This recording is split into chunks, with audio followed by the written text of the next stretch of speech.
ubwo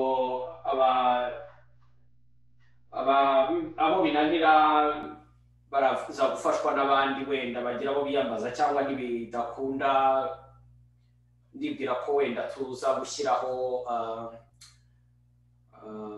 audio wenda tukareba ko abantu baza gukurikira, kuko nabonye ama message menshi ko arabo byagoye. Mbere yo kugira ngo dutangire,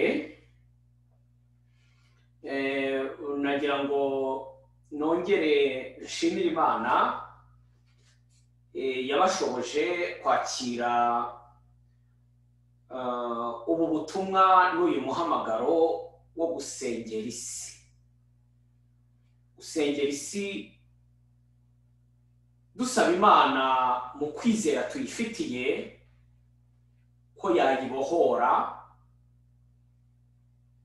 ku mbaraga z'ikibi mu bubasha bwa Yesu Kristo wadupfiriye ku musaraba. Amasengesho yacu rero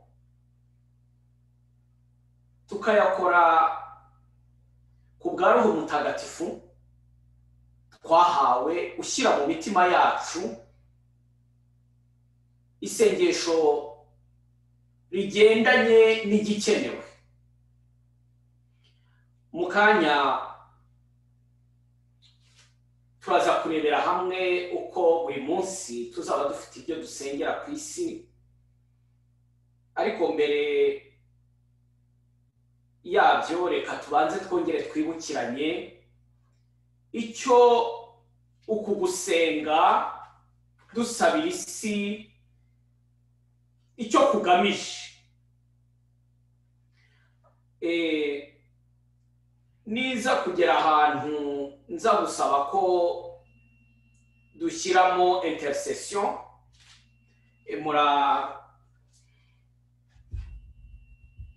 muraza kubyemera ko dushyiramo amasengesho. Donc nimuze gutegereza ikiganiro gusa kimeze nk'aho ari ikiganiro, mutegereze ikiganiro ariko gifite n'uburyo kidufasha gusenga. Donc turi mu myiteguro yo gutangira iryo sengesho, ariko ntimugire ngo hari ikiganiro kiza kuba ukwacyo, kiraba ari ikiganiro sengesho. Turangije kwiyambaza rero impuhwe z'Imana, nagira ngo nongere mbasabe, wenda muri mwe hari abantu bagiye gukora bwa mbere ubu butumwa bujyanye no gusenga basabira abandi cyangwa se basabira isi. Gukora ubu butumwa rimwe na rimwe abantu batazi ko bunakenewe, kuko buri mukristo wese ubundi n'umwete. Iyo Imana igushyize ku isi wakiriye Yesu Kristo nk'umukiza n'umucunguzi, Imana ibinakugeretseho imitwaro yose y'isi.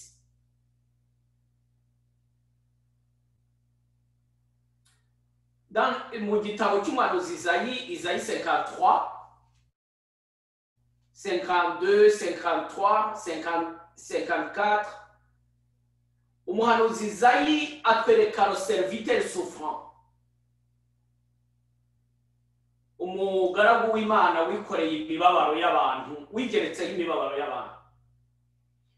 Mu isezerano rya kera dans l'Ancien Testament batujya batubwira ukuntu Abayisiraheli ku gihe cyo guhongerera ibyaha bashakaga intama buri wese agenda kirofuraho ibyaha bye. Iyo ntama barangiza bakayohera ikajya igenda itwaye, ikaba intama y'umuvumo, kubera ko yabaga bayifataga nk'aho ari itwaye no malheur. Muri Nouveau Testament, mu Isezerano Rishya, tuza gusanga ya ntama Yesu Kristo yaraje kuba ari we ntama w'Imana ukiza ibyaha by'isi. Yohani Batista azamwerekana avuga ati voici l'agneau de Dieu, celui qui enlève le péché du monde. We yaje gukuraho icyo cyaha. Abandi intama ya mbere mu Isezerano rya kera bayigerekagaho ibyo byaha, ariko undi we arabikwa, arabyaka, yarangiza akabikuraho. Iderivu, ishasi, abikuraho,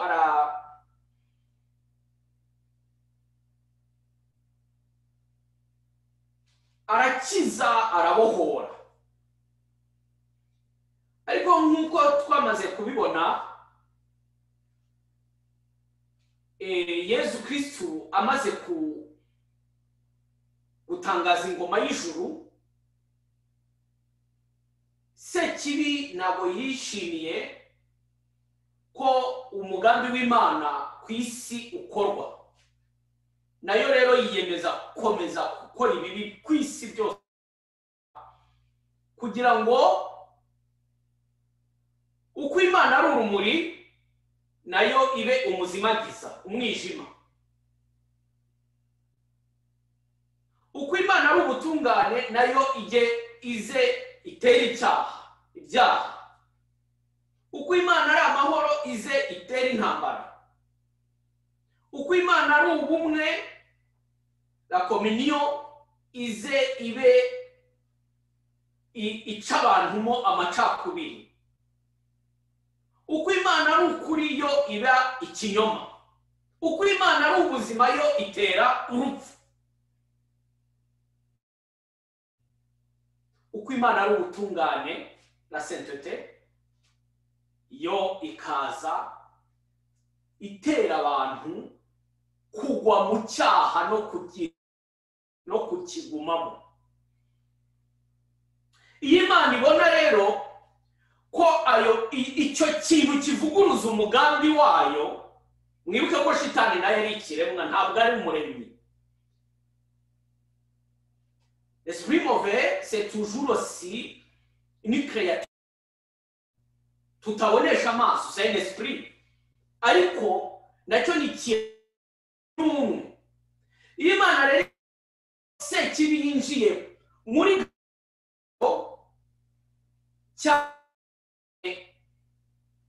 igaza gutera itera abantu,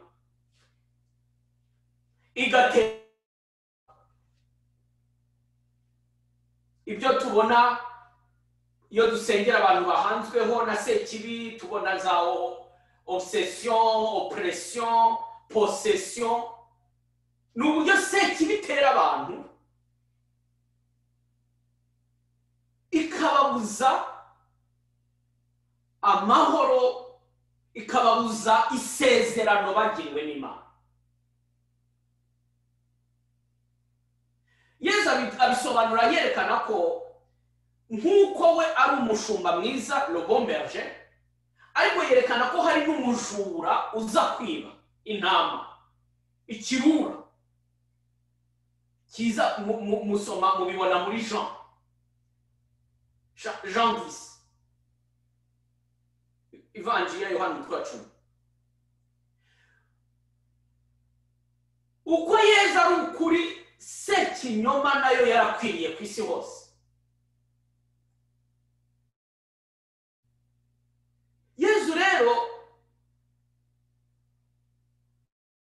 yaraje muri kamere y'umubiri wacu, wanjye nawe, akaba yarabayeho ubuzima nk'ubwo tubaho hano ku isi. uretse icyaha atigeze ajyamo. Igihe abamwemereye bakamwakira nk'umukiza, yabahaye ubutumwa kuri iyi si. Umukristo afite ubutumwa kuri iyi si. Umukristo ntabwo ari wa wundi ureba ibiri ku isi ngo avuge ngo biracitse, ngo abaze ngo bigeze he, ajye kumviriza amaradiyo, arebe amateleviziyo, arebe za ibintu byinshi cyane binyuranye hejuru, areba buri gihe qu'est-ce qui se passe. Uko ubonye ibirimo biba, Imana ibigutegeka ngo gira icyo ukora. Mubyumve neza, ni aho niho hakwereka ko umuntu afite ubukristo bukuze. Abona ibiba, Mana udutabare, Mana uturinde, Mana uturengere, n'akajya we agasenga avuga undindira abanje, undindira abana, undindira umuryango, undindira wowe ukagaruka kubera ubwoba, ukabwira Imana igiye gukorera. Ariko hari abandi Yezu ashyira mu mitima yabo kubona ikibaye, akabaha n'ingabire ikomeza ubutumwa bwe, ya ngabire ituma ikibi gitsindwa. Ikibi gitsindwa. Mu gitabo muri iki gitabo cy'ijambo ry'Imana batubwira kuri urugero kuri Eliya. Baratubwira ngo Eliya yari umuntu nkatwe, ariko yasenze n'umutima we wose, asaba Imana ko yatuma imvura ihagarara, haba ku isi haba amapfa mu gihe cy'imyaka 3. Arongera asenga Imana, aravuga ngo ijuru nirire kuri imvura irongereraho. Mu bisoma muri Jacques chapitre 5 verset 16 à 18. Mu isengesho ry'intungane hatangira akajambo keza cyane. Isengesho ry'intungane rigira ubushobozi bwinshi. Amen. Murebe ukuntu Sekibi yaduteye ubwoba ikanadutitiza. On a même peur yuko tuba intungane. On a même peur. Yuwe n'umukristo uri umutagatifu, uri umweranda w'Imana, Dieu t'a sanctifié. Buri wese usanga bimuteye ubwoba, arakubwira ati je ne mérite pas, je suis encore pécheur, je suis fragile, je suis limité, je suis blessé. Tujya mu bintu byinshi Sekibi nagira ngo mbere yo kugira ngo mutangire isengesho, d'abord mwépousez la sainteté de Dieu en vous. Muri ntungane kuko data wo mu ijuru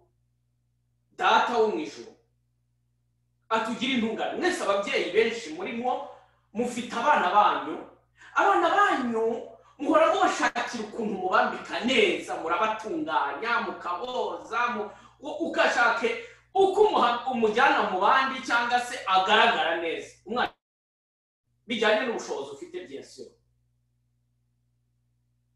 Ni mwibaze uramutse utunganya umwana wawe akakubwira ngo non je ne mérite pas, non tu peines pour rien.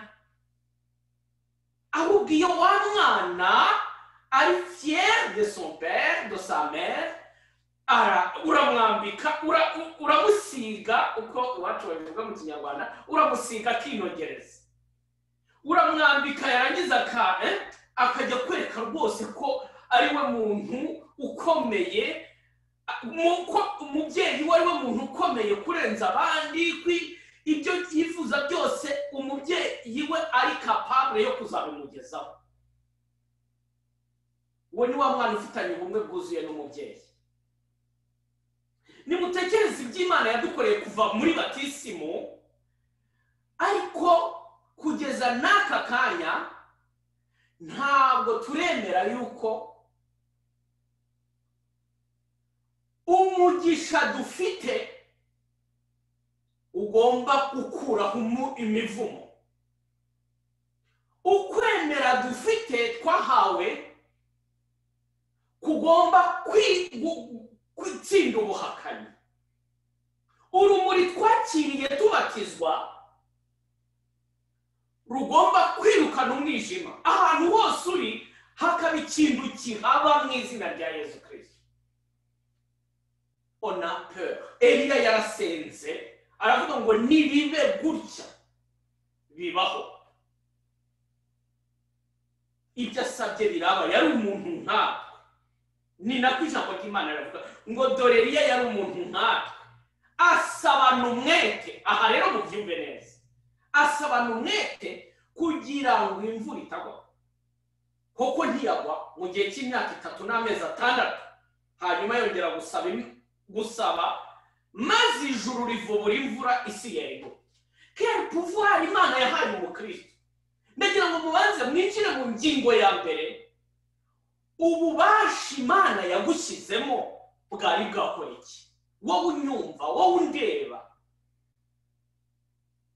Iyo abantu bumva kenshi dutangiye turi inspire, Imana izikakubwira iti nkeneye ko habaho iki. Abakristo birabatungura, ariko ibyo bintu utangiye urabona bishoboka, urabona biza. Ni abakristo bake ndakubwiza ukuri bakubwira ngo on s'engage.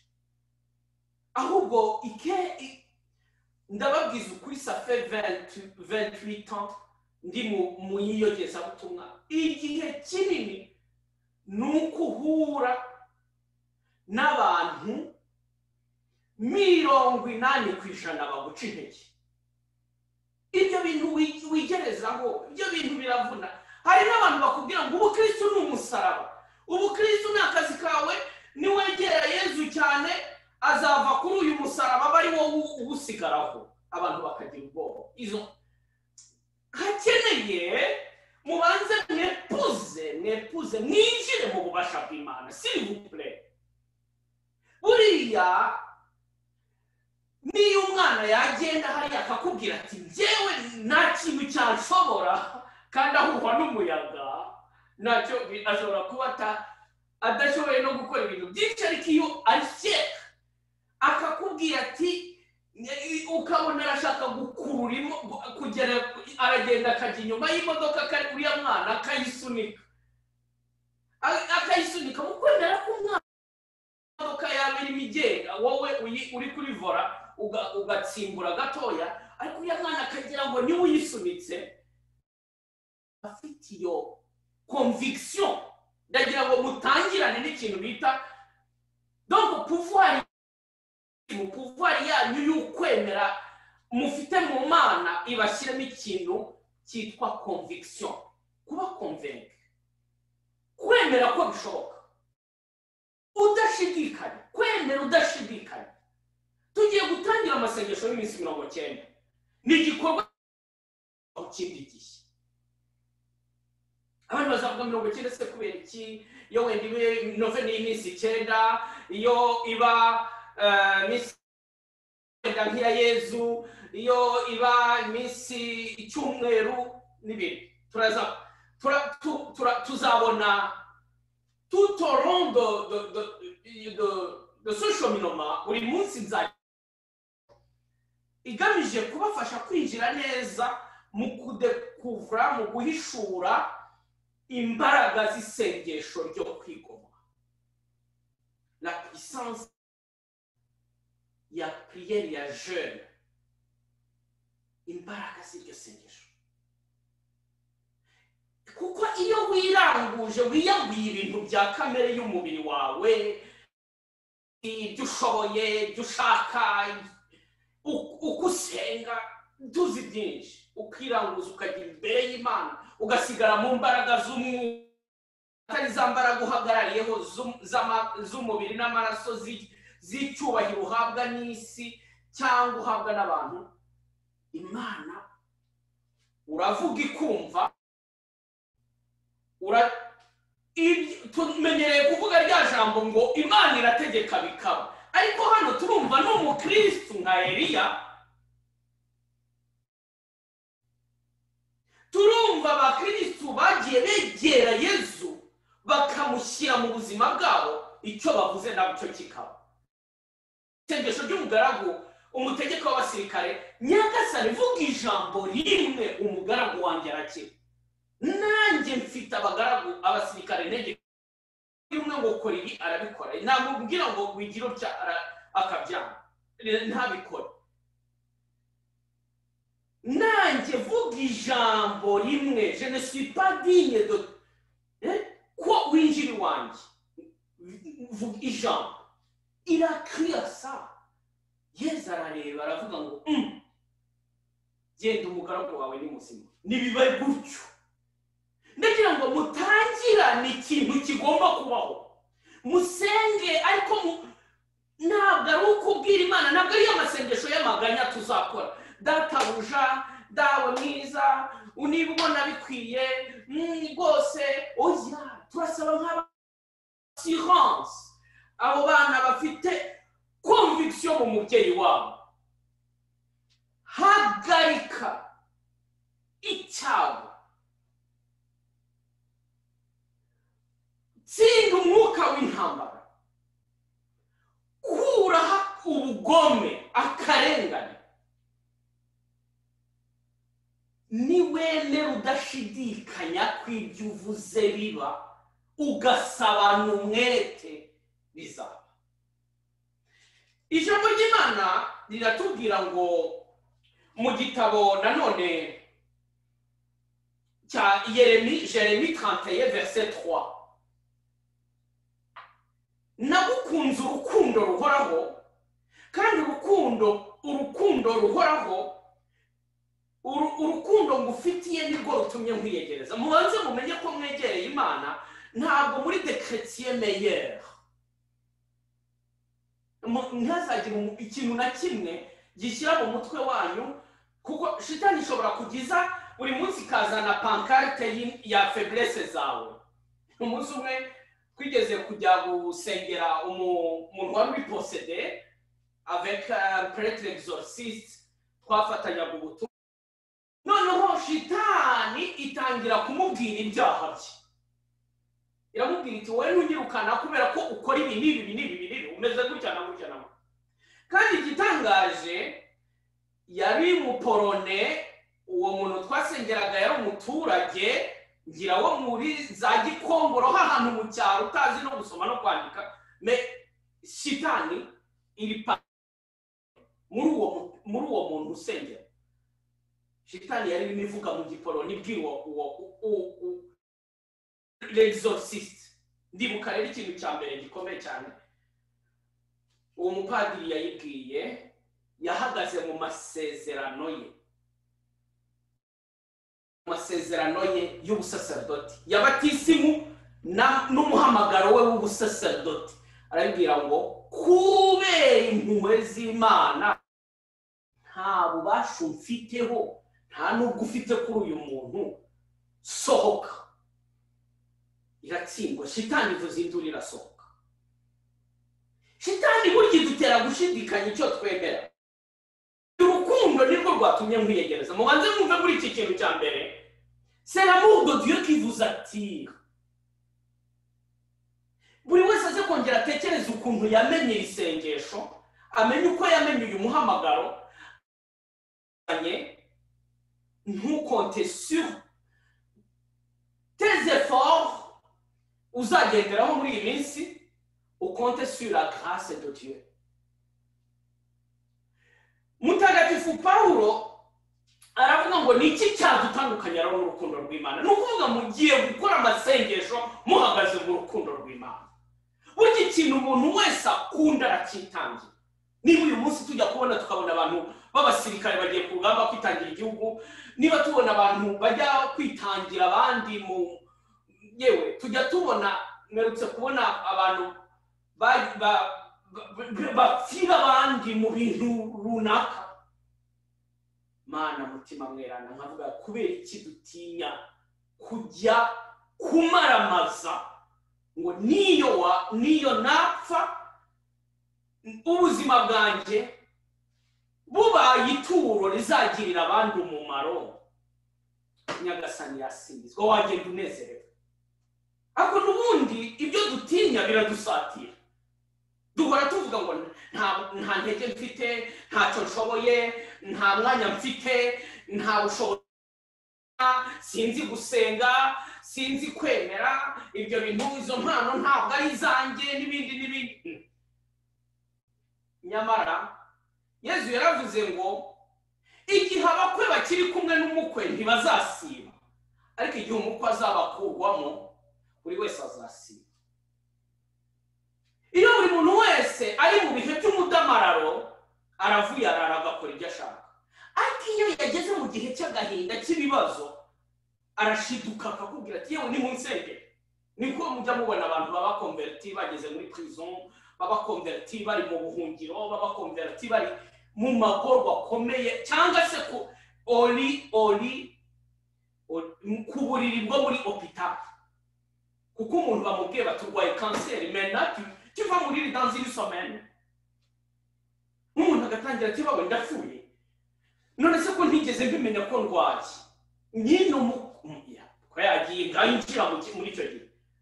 Hari ibintu twese tumaze kubona ko byagiye bidushyikira mu buzima, ibyo bintu byagushikiye ntabwo ari byo wari warateganyije.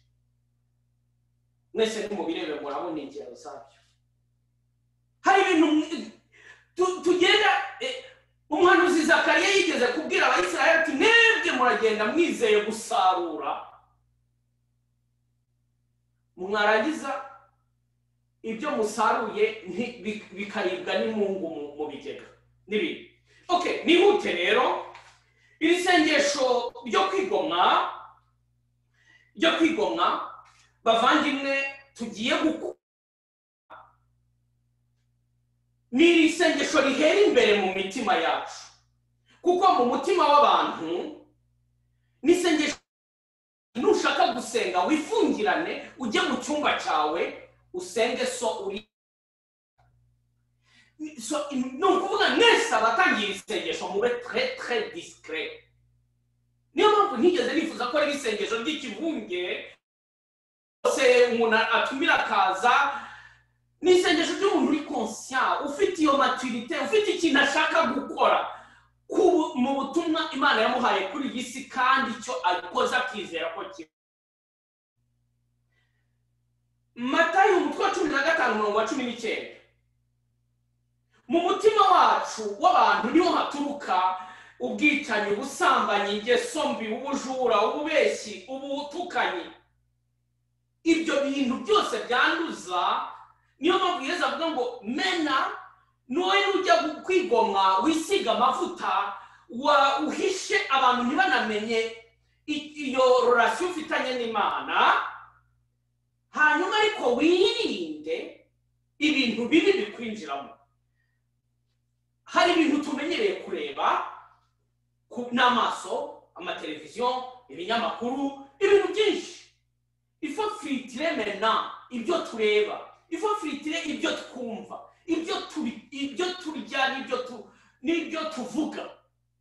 Mu gihe kwigomwa, imbaraga zo kwigomwa ziva imbere mu muntu. Il faut mwese mubimenye.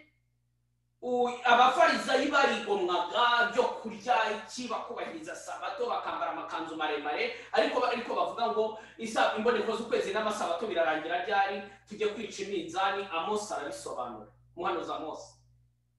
Turenganye imfubyi n'abapfakazi, tugume muri ya matsinda y'amashyari, tuganire ibi, dusanga inshuti zacu, tugere nta isengesho ry'intungane rigira ubushobozi bwinshi. Mwongere mubanze mwumve ya ngingo ya mbere nababwiye, muharanire kuba kugikwezwa mugirwa intungane. Tuzabisengera buri munsi, masengesho yacu ya buri munsi, muzabona ko natwe tuzagenda dutakaza ikintu, hari ikintu kikuvaho kikitura hasi, mu bintu byari byarakuboshye, mu bintu byari wahora kuvuga ngo reka nikomeze, reka niko nteye, reka mujye munyakira uko ndi, byanze bikunze, kuko wiyemeje iyi nzira y'uyu muhamagaro uw'Imana itoye.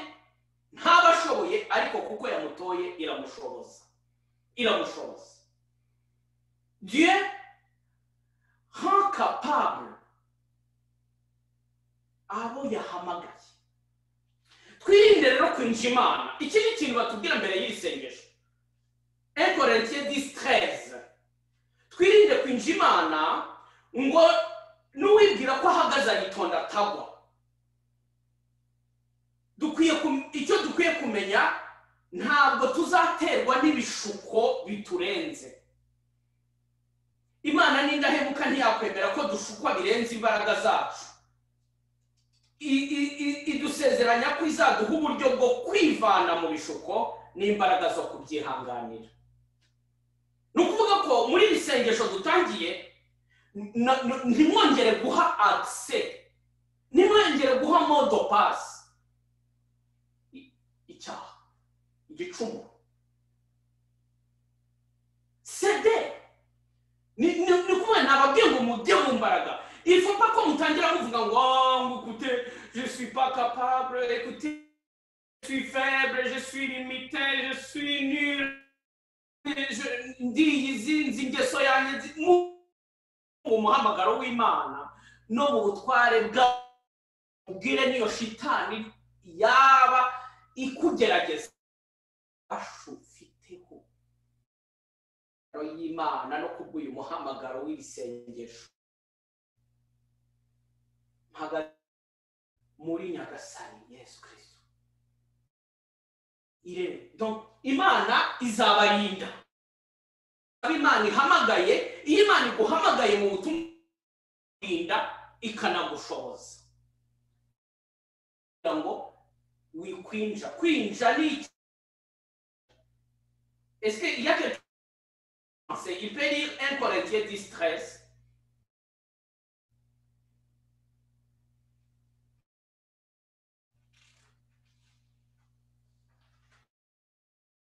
Agira ubisoma vuba vuba. 1 Corinthiens 10 kugira ngo abantu bose babyumve.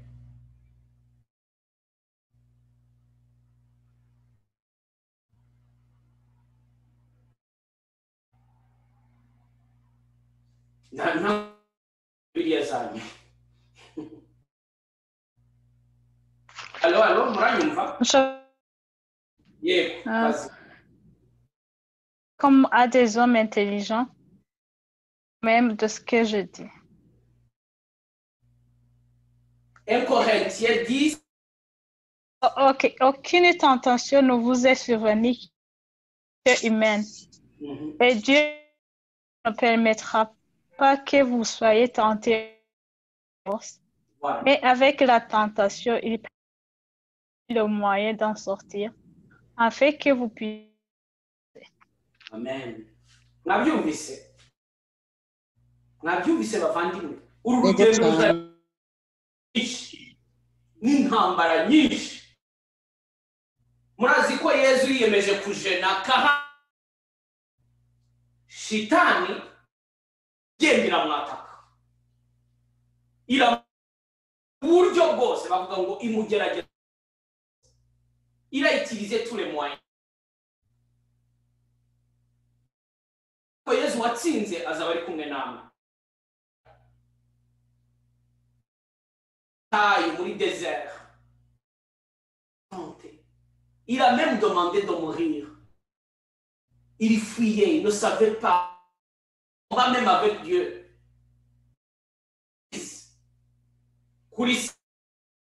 Bientôt, il a prié, il a et le Seigneur, muri yo jeune, andika n'urutoki rwayo amategeko. Les 10 commandements. Ako gatoya asanga bakoze le veau d'or. Kwa kundu wowe uri mu isengesho iwawe, umugabo wawe, umugore wawe, umuturanyi wawe, umuva hakaba ikintu kugerageza. Imana irababwiye ngo ntabwo muzigera musumba imbaraga zanyu. Izabyemera. Amen. ko mushukwa birenze imbaraga zanyu. Ikintu cyose muzahura nacyo nagira ngo mube byena, ikintu cyose muzahura nacyo muri iyi shusho mube ko izaba yabahaye imbaraga zo kugitsinda. Au nom de Jésus-Christ, va-t'en. Uzagira utewe n'ibitotsi, utewe n'umwaka, uvuge uti ngiye gupfa we, inzara none iranyishe, ntacyo ndi bukore, numeze neza mu nda n'ibindi. Ibyo ni ibintu bisanzwe uzahura nabyo, uvuge ngo nzajya nikorera ibyoroheje ubukristo bwo gukunda. Voilà. Dans 32 verset 11, muri utayu cy'iki gihe cy'isengesho Imana izaza kubonana. Uwo muryango wabonaniye n'Imana mu gihugu cy'ubutayu ku gasi imyoromo ikangaranye yarawukikiye irawurera.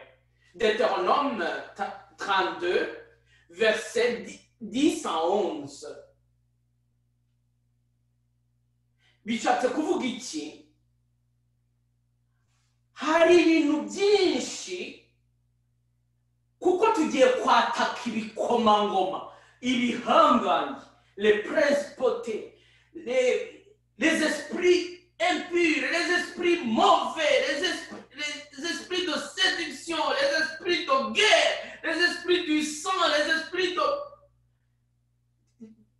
Tous les esprits mauvais, on va envoyer la prière pour détruire les œuvres de ténèbres, les œuvres du diable. Imana imumenye ko iki gihe ari icy'Imana. Imana izaza kubasura, Imana izakugendera mu nzozi, Imana izakugendera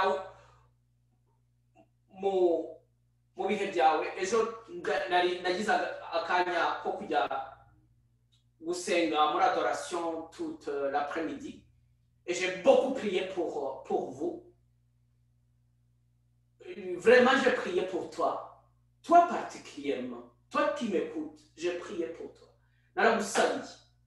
Naragusabiye kandi kamisa ni igihe communion au corps et au sang de Jésus-Christ.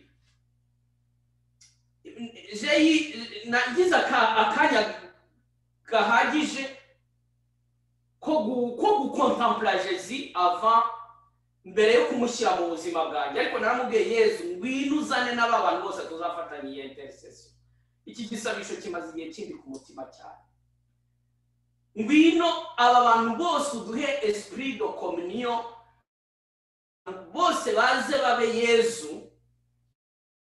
Aba bantu mwese mwaraje mujya muri yo muba Yezu, ndagishe bashyira mu mutima wanjye. Et je suis dans les vôtres. Je prie beaucoup pour vous. Mu gihe cy'adoration, tout l'après-midi jusqu'à 5 heures. Mu gihe cy'adoration, je kugira ngo Imana nk'uko yatwikiriye mu Misiri, agacukererana nk'uko yohereje kwaye abashumba, ububasha bw'Imana butwikire buri muntu wese. Ukuvure mu nzu murimo, aho ujye imbere mu nzira muzanyuramo, ujye mu byo muzambara, ujye ahantu hose, mujye mu mbaraga z'Imana, muba abantu bari mu mwuka. Hari igihe tuzapfa turekure nature iyi ngiyi mureba y'umubiri ye nambitse neza, cyangwa se birasaba icyayi yo bikoramo. Ça c'est humain. Mumenye ko iyi prière ya jeune ikorwa na abantu bari mu mwuka w'Imana.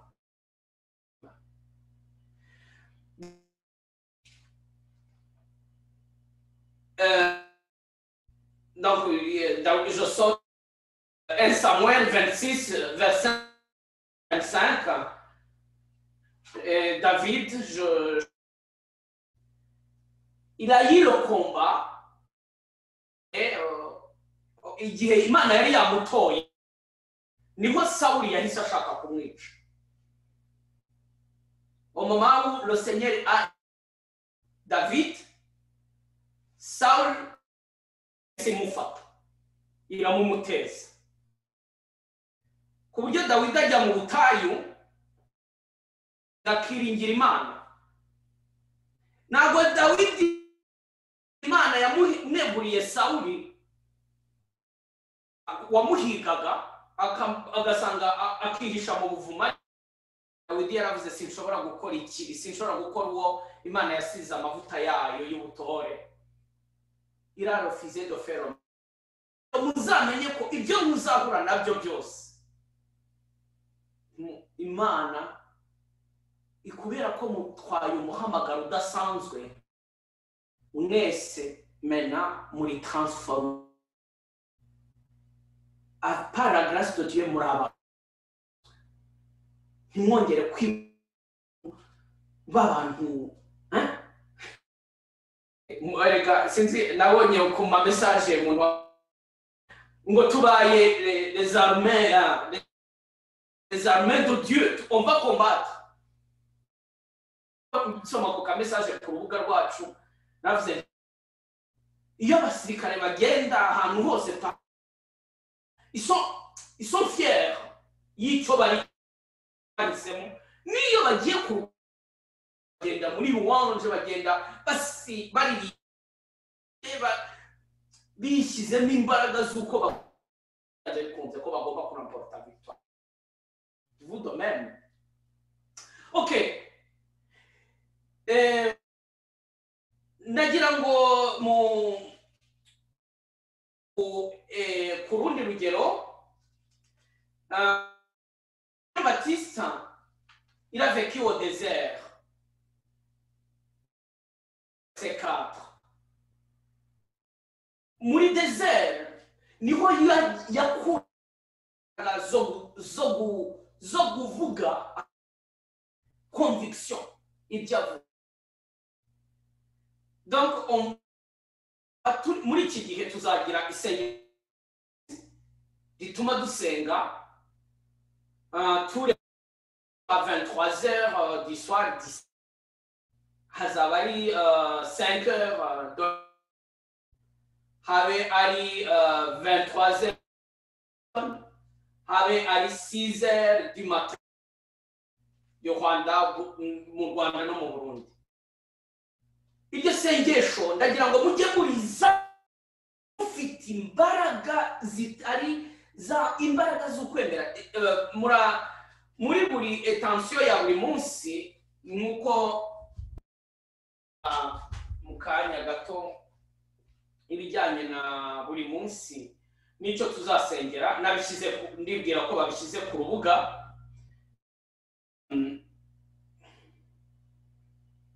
Donc icyo gihe tuzagira prière de tout de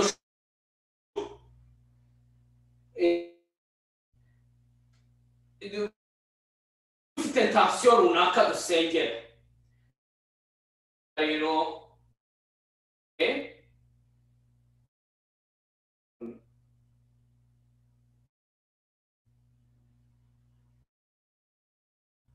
iki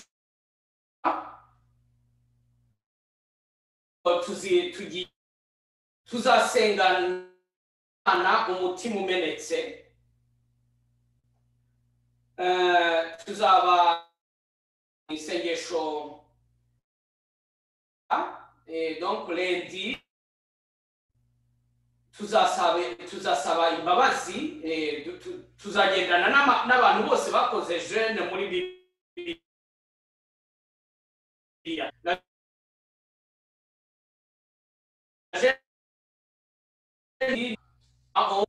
mardi ni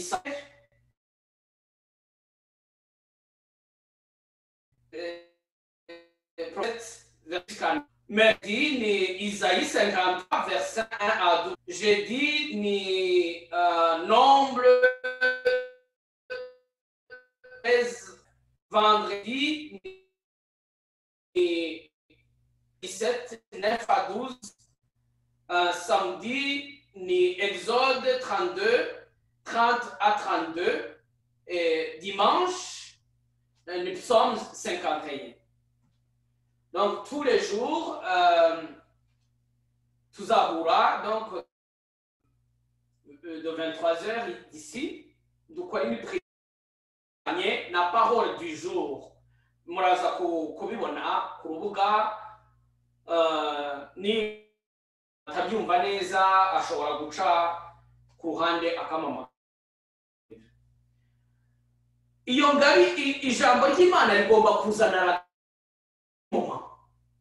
J'aimerais bien que ijambo ry'Imana riza mu gihe rivugiwemo muri contexte ririmo. Donc ni nayo mpamvu no mu gihe cyacu cy'amasengesho tuzakora les prières directes, amasengesho ari direct. Ntabwo par exemple tuzavuga asani kuko uri oya. Niba tugiye kwinjira mu bubasha bw'Imana uzajya uhita uvuga uri igihangange, urushobora byose, uri nyaguhari kubisingizo, uri imbaraga z'abemera, uri ububasha bukiza, urabohoye, uratsinze, uraganje gutyo. Donc nayo masengesho yacu ni azaba ari nk'amasasu pa tuzakora gutyo ayo masengesho. N'amasengesho maremare azajya abara amasengesho mato, ariko isengesho riri direct kandi ukemera ko iryo sengesho rikoze icyo igihe urivuze n'umutima wawe wose. Wishaka no kujya mu yandi magambo menshi, ushobora kuguma ku ijambo rimwe ukasavura ukadora kandi ukaryohereza iryo jambo rikajya ku isi hose. Muri ako kanya Dieu c'est l'esprit, c'est nos intentions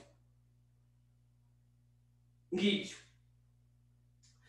Ikindi donc jeudi, tous les jeudis on l'adoration du Saint-Sacrement, et tous les dimanches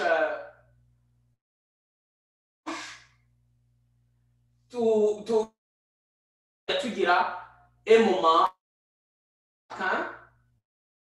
lundi, mardi, mercredi, vendredi et samedi.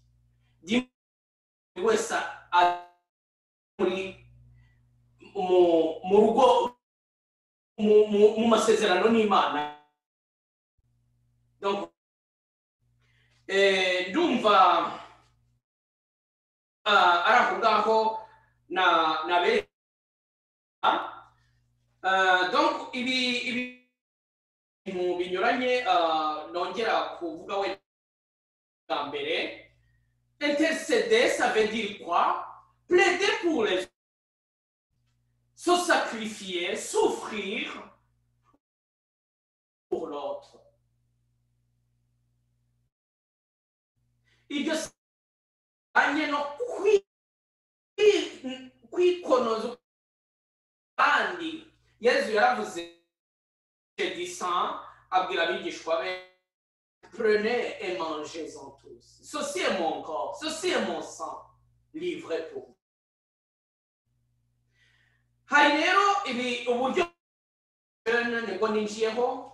Hari jeune spirituel, izaba jeune spirituel ni bwa buryo abantu bashobora cyane cyane bari mu bihe bitandukanye by'ubuzima, wenda kujena ibintu bijyana cyane kubera ko arwaye, kubera ko akuze, kubera ko imiti abaganga bakubwira bati ugomba gukomeza iyo miti kubera ko ari mutoya, se akiri umwana mutoya. Buri ijyanye n'uko hari ibijya mu muntu si nabyo bituma umuntu ajena cyane, ahubwo ibyo umuntu agira ate, ibyo umuntu kwigomwa d'autres sacrifices ushobora gukora. Urugero nk'uko nabibabwiraga jeune spirituel ushize nababwiye comment c'est François d'Assise et Sainte Claire bavugaga icyo bita Violette.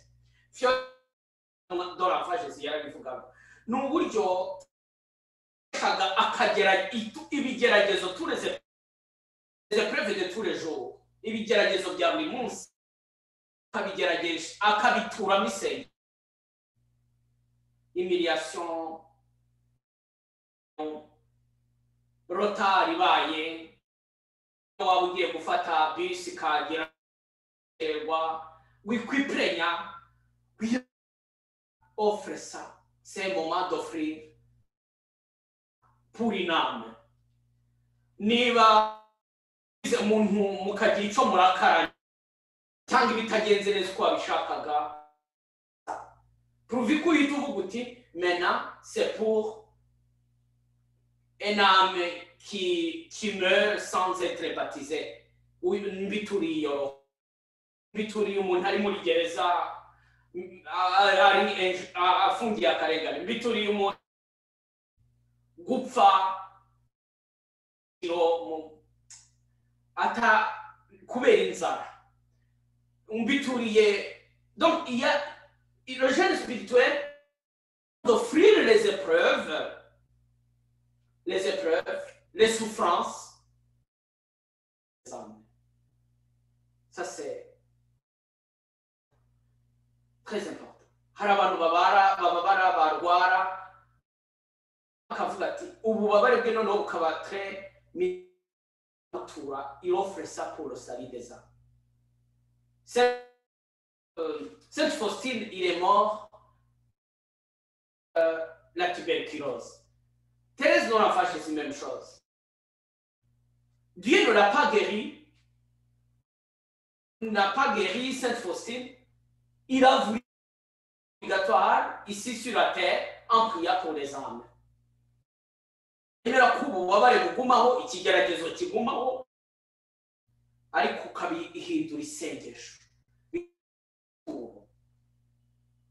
Même nos vies, même nos fragilités, turashobora kubitura. Même nos péchés.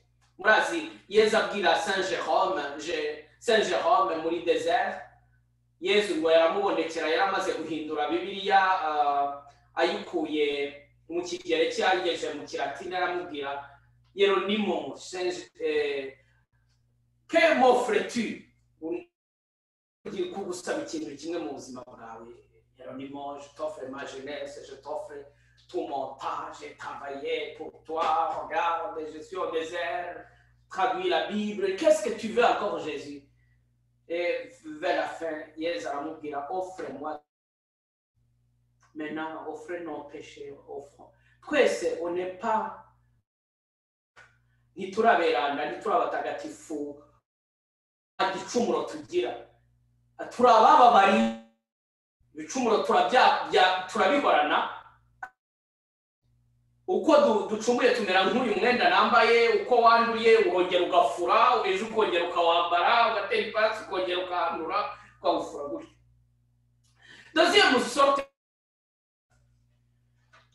Deuxième sorte ya jeûne ni jeûne iri umuntu yigomwa ibyo kurya no kunywa. Jeûne sec, de sacrifice. Il y a des sacrifices rero. Ibintu urabifite byo kunywa, ariko wemeye kubyigomwa. hari abayikora pour 12 heures amasaha 12 de 5 à 6 heures du soir. hari ababikora 24 heures de 6 heures du matin à 6 heures du matin. undi munsi hari ababikora 2 ou 3 jours. hari ababikora 7 jours. iyo hajemo iminsi myinshi ngo nzaje na 7 jours, nzaje na 20.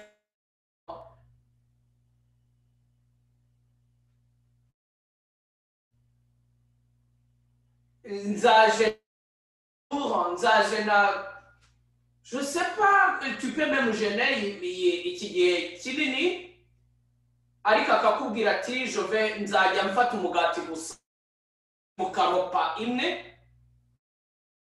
nzajya ndya rimwe ku munsi.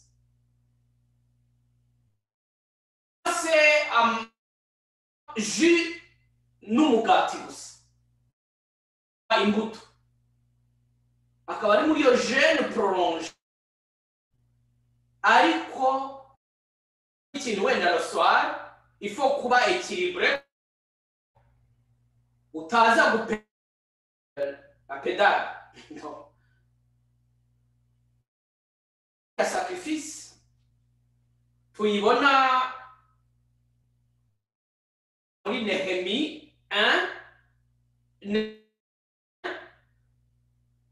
mushobora kuyibona deuxième livre de Chroniques, chapitre 7, verset 13 à 15. Deutéronome, verset 9 à 11. Esdras, 8, verset 1. Vous pouvez aussi trouver 8, verset 6.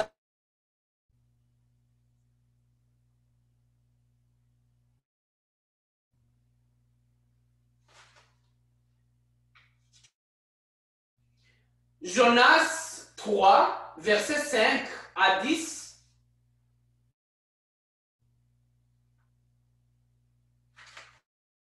Ushobora kongera kureba plusieurs exemples, tuzagenda tuzigarukaho. Mushobora kureba Lévitique 16, 30 à 31.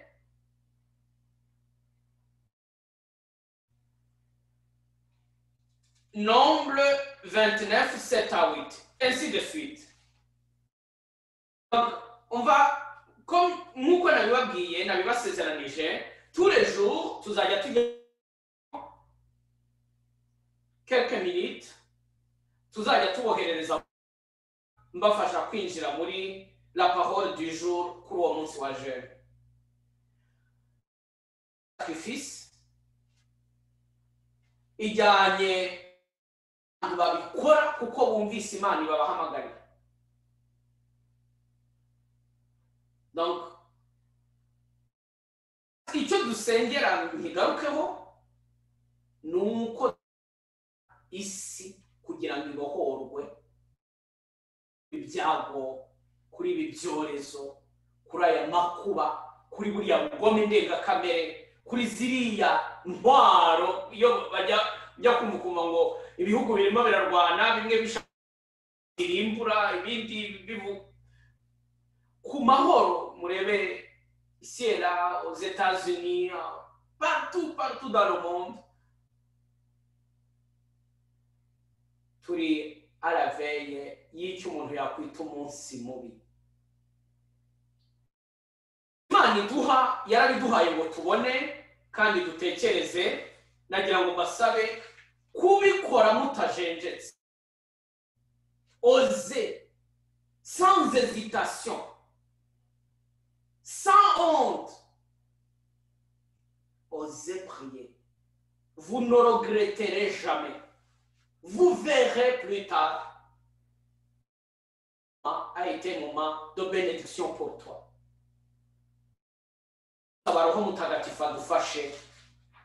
Je vais conclure par adufashe kugira ngo Roho Mutagatifu nadufashe kugira ngo aduhe imbaraga. Vous savez, Abraham, il a prié Sodome et Gomorrah, et puis yaravugaga abwira Imana ati nibona abantu batanu Nyagasani ntuzagirira impuhwe Sodoma. Voilà. Imana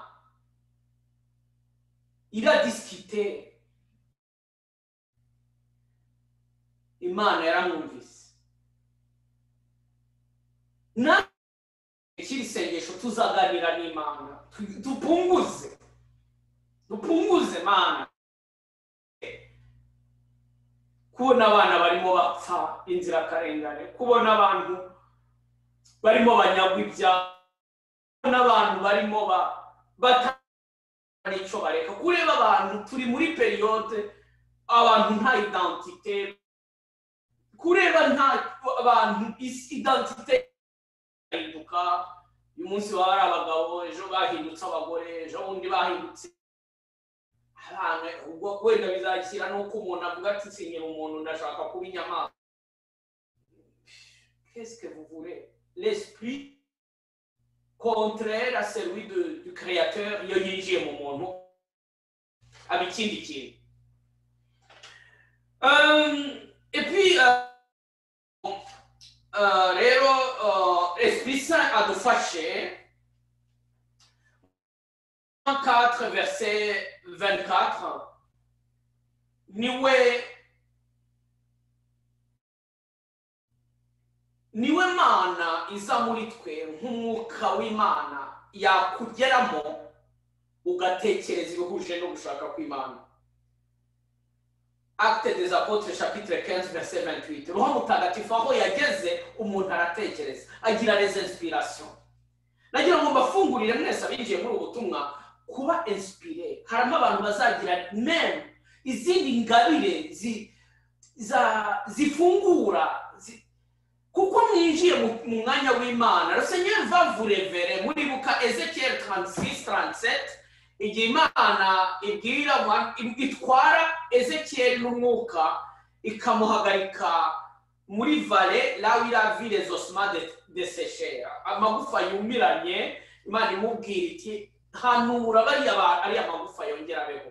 Ezekiel yari umuntu nkawe nanjye, ntabwo yarazi ko ibyo bintu bishoboka kubwe, ariko Imana yabikoze kubwe. Nta na kimwe kizashoboka ku bwacu, ariko ku bwayo Imana izadushoboreza, izadukorera mu gushaka kwayo. Ikindi, Roho Mutagatifu n'umuvugizi. Jean 14:16 aravuga l'Esprit Saint va parler à travers nous. Maintenant nimusena bari kuyamagambo kwinjire mu gihe gishya, muzahabwa kuhanga imvugo zuje ubushishozi, muzahabwa undi uburyo bwo kuganira n'Imana mu isengesho ryanyu rya buri kanya. Mbibutse ko ntuzavuge ngo iri sengesho urarikoze mu gihe wigomwe n'Imana iri bugusange. Mufate iki gihe cyose nk'igihe cy'Imana. Dieu est libre. Muribuka Imana ijya kuvugisha wa muhanuzi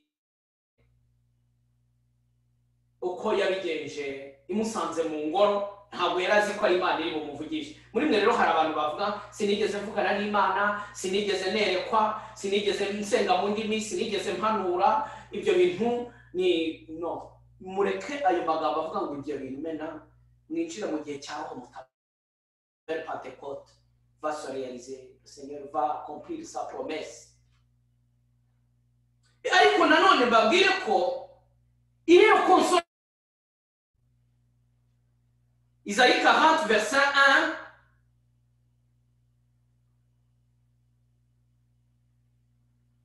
Acte 9, verset 3.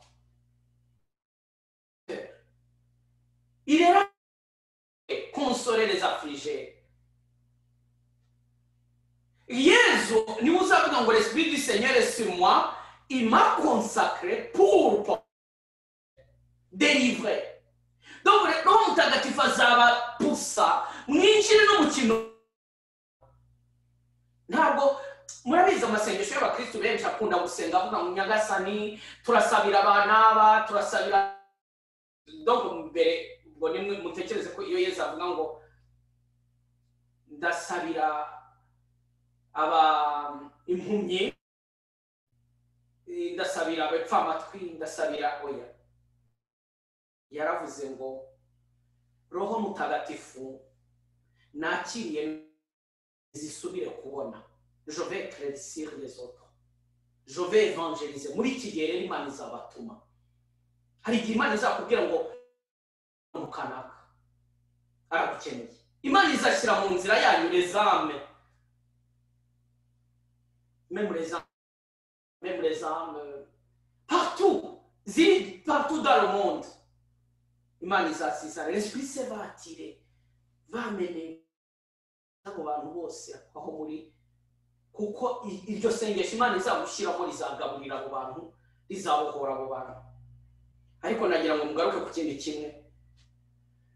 Roho Mutagatifu nanone ni imbaraga zivuye mu ijuru. Luc 24 verset 9. Niba rero Roho Mutagatifu ari imbaraga, ni mu ibyo mukoze nimushyiremo imbaraga zanyu zose. J'aime beaucoup cette parole nanditse hano mu byongereho imbaraga zanyu. 2 Pierre chapitre 2 verset 2 Pierre 1 verset uw'igifaransa bandebera iyo parole naza ayisome mu gifaransa kugira ngo bose bayumve. 2 Pierre 6 ibaruwa ya mbere ya Petero umutwe wa mbere umurongo wa 5 n'uwa 6. Muze ko Roho Mutagatifu ari imbaraga. Nukuvuga icyo mukoze mushyiremo imbaraga. Ntimukururuke, ntimukweduke, mushabuke, mugiriba. Mena nta musirikare ugenda. No, intambwe yawe ugomba ukugenda ukukora ibyo ukora ukubikora muri ibi bihe. Imana iragushyira mu mwuka ugurumana wa wundi Roho Mutagatifu mu ndimi z'umurira abamanukiremo mugurumane. Faut brûler quelque chose. Mugire ikintu mugurumana. Wenda icyo nzagurumana si cyo uzagurumana, undi azagurumana ikindi gutyo gutyo. Uzagurumana avuga rozari. Allez-y. Prière yawe ya rozari muri iki gihe izahinduke ntibibe nka kwa kundi bya bisaba. Uzagurumana avuga impuhwe z'Imana gutyo. Uzagumana ajya muri adoration, uzagumana ari muri intercession. Nababwiye ko tuzajya tugira isaha rusange yo gusengera hamwe twese, mais ntabwo iyo saha ariyo Imana izategereza. Nagira ngo mbabwire ko ibizajya biba ko buri gihe ukuri Imana izazana Roho ishyira mu mutima wawe. N'uburi en contact avec Dieu, ntabwo bizahagarika akazi kawe gasanzwe. Ntabwo ntuzavuge ngo ndatwara imodoka mfunze amaso ngo ndi muri mwisengesho. Oya, ntuzagira ibyo wangiza.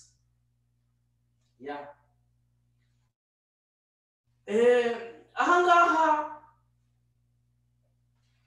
nagira ngo ngaruke ku kindi kintu kimwe rero, ko Roho Mutagatifu rero baiser d'amour.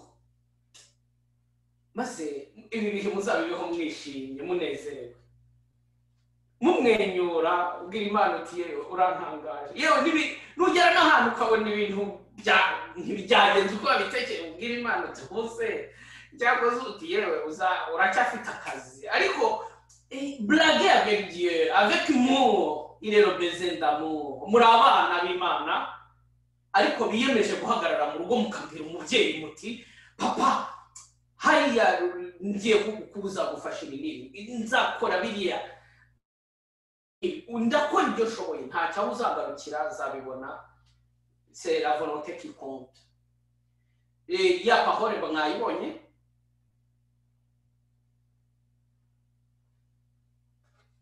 Pierre yego irananditse muri Zoom wari wese yayisoma. Okay. Donc nimushyireho imbaraga zanyu kugira ngo kwemera kwanyu mukongereho imigenzo myiza muyongereho ubumenyi mubwongereho ubwizige mubwongereho ubudacogora mubwongereho ubusabaniramana. Mushyire imbaraga zanyu murumva ukuntu ibintu bigenda byiyongera icyongeraho kiriya gutyo ntabwo n'explica la parole nagira ngo donc mu kwakira roho mutagatifu akakanya ndangize mbabwira murabizi ko mu gihe cy'intangiriro Imana yatoye Noa. Genèse chapitre 9 verset 1 et suivant. Noa yari umuntu nk'abandi ariko muri icyo gihe Imana imushyiramo umwuka wayo. Noa ntiyitwara nk'abandi, Noa ntiyakora nk'abandi. Muri Noa niho Imana yongeye kugirana n'abandi isezerano. Chère famille, vous êtes ma famille spirituelle, n'est-ce pas? Nagira ngo babwire ko muri wowe Imana ishobora kongera ikagirana isezerano n'abantu. Tu es humble, tu es pauvre, tu es limité, tu es pécheur, oui. Ntabwo Yesu yigeze atora Petero utaramwihakanye, ntabwo yigeze akoresha Musa utarigeze atoteza kiliziya, ntabwo yiyeretse Mariya Madalina utarigeze aba umusambanyi wabohowe roho mbirwi, ntabwo yigeze akanoniza Dismas utarigeze amwihakana yiba, ntabwo yiyeretse Petero amubwira Thomas ati nkoraho bikanya.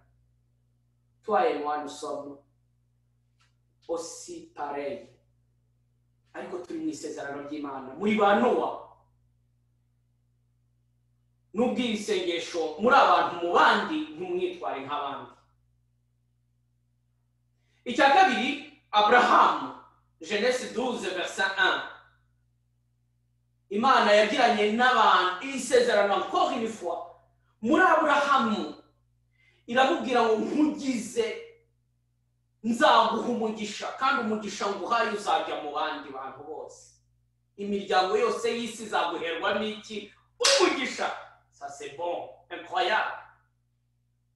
Abraham wari wibonaga nk'ahari sterile, ashaje, akuze, ategereje gupfa. Ndabwira abantu bakuze muri mwebwe, avuga ngo je ne peux pas grand chose, mais non, il y a la vocation du troisième âge. Ndabwira abantu qui ont peur, bafite ubwoba bwo gutinyuka, oze. Imana yabwiye Abraham mu miryango yose y'isi izaguherwamo umugisha. Mais toi, quitte ton pays, ta parenté, va genda mwimo aho nzakwereka. Imana yasabye Abraham kwitambiriza cyarumva. Imana ariko umugisha wa Abraham niwo twese dukesha ku binkomoko y'abemera. Birashoboka ko Abraham ntawe twabonye, Abraham wenda ntabwo yapfuye abonye byinshi, natwe tuzapfa bientôt. Je vais mourir, tu vas mourir. Ariko ni munyemerere dusaba Imana ikora ibikomeye. Gupfa kwacu kuzasiga imbuto kuri iyi si. Wenda abana bacu, abuzukuruza, abantu bazabaho dans 100 ans. Ntabwo nzi igihe Imana igena uko isi yayo, ariko Imana ntizaregrete icyatumye kurema, izabe fière. Yatoye Yakobo, yatoye Musa, abahanuzi, intumwa. Uyu munsi ndetse nawe nanjye iradutoye. Nimwakire Roho Mutagatifu, tugiye kwakira Roho Mutagatifu. Ndabasaba mwese, là où vous êtes, mettez-vous debout ou bien à genoux, on va accueillir l'Esprit Saint. Tugiye gusenga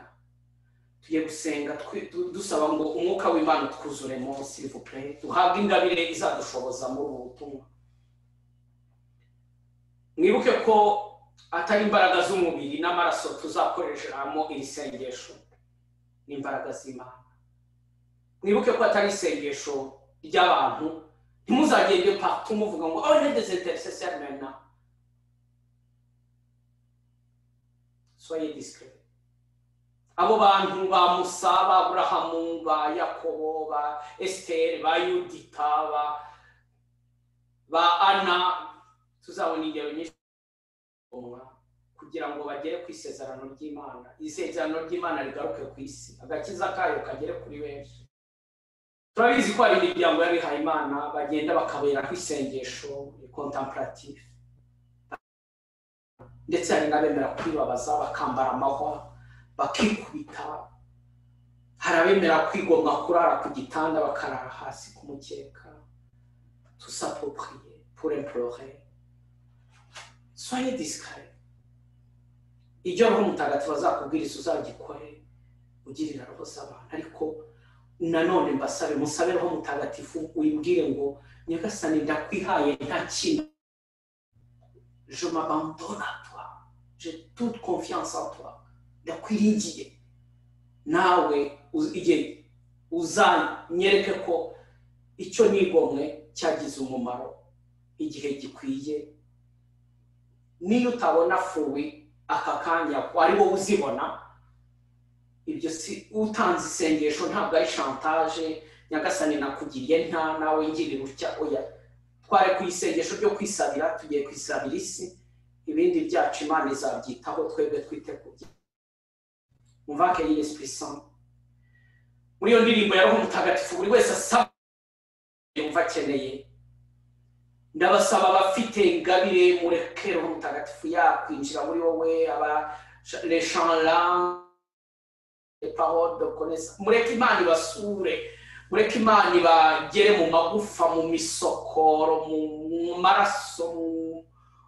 Imana yinjire mu gihe cyanyu, kandi uwo mwuka w'Imana uzarwanya imyuka mibi yose igamije kwanduza isi, gusenya isi. Duhagarare munsi y'umusaraba, duhagarare munsi y'umusaraba, twambaze Roho Mutagatifu, prêchant l'Esprit Saint, et prier pour demander l'effusion du Saint-Esprit.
ushaka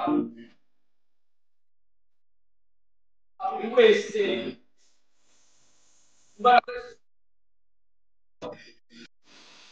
wowe watumye bava mu mpande zinyuranye z'isi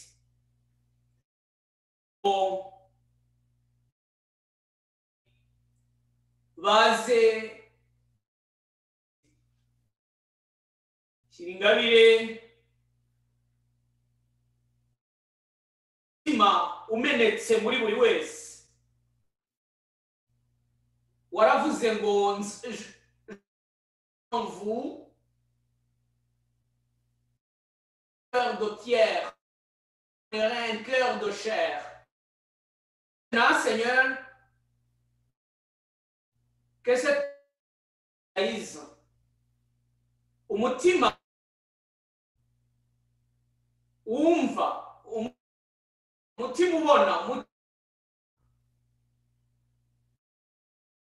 w'inyama, uwo mutima wa roho w'Imana ni ukujyemo wowe wese. Akira umutima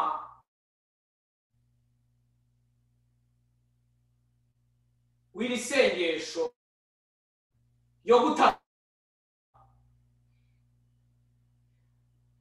Roho Mutagatifu washoboje abo barekura byose baramukurikira. Abo uhamagaye uranabashoboza. Dore hari abicaye muri iri sengesho, warabaha intambara,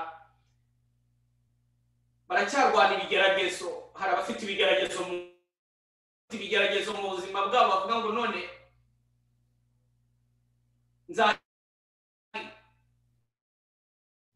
hari abafite ibigeragezo mu mibereho, mu kazi kabo, muri epreuve usanzwe. Yesu, mu mbaraga za roho wawe wahiye bugufi, uvuga ngo ibihanganye warabaciye bugufi.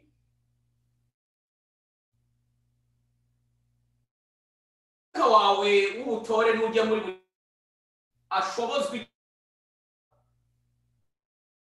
yarigeze agira ububasha n'ubushobozi mw'ijuru. Aho wanyuraga hose wagiraga neza, ukiza abarwayi, ariko cyane roho mbi nyinshi kandi ukazibuza kukuvuga izo uriwe. Ncecekesheje hose, yaba ari iyigerekana mu mashusho yayo ariko Imana Sekibi Nyagasani. Teka kandi uve mu rekura ubushobozi bwe, rekura ubutwaro we.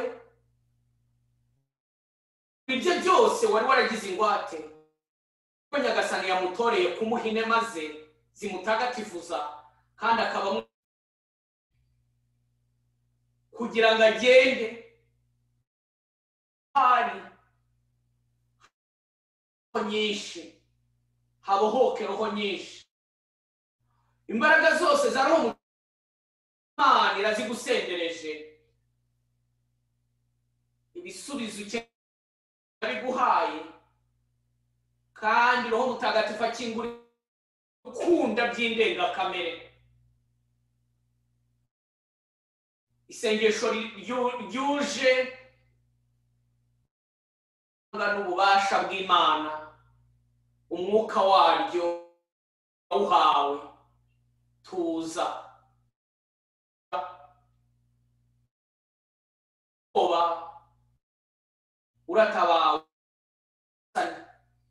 Sengeye buri wese, aho buri wese agenda, aho buri wese akorera, ibyo buri wese akora, uko kugira ngo Nyagasani bibe byatanga kubo babana. Inzitiro ziri imbere y'ubuzima bwabo zibangamira umugambi w'Imana, mu izina rya Yesu Kristo kubw'amaraso y'imakasi y'umusaraba, ikaba kugira ngo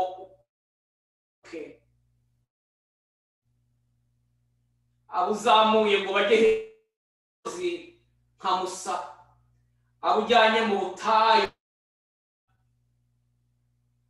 abujyanye munsi y'umusaraba nka Bikira Mariya muhire w'Imana. Uyu munsi twizi isengesho, abo bose bahamagawe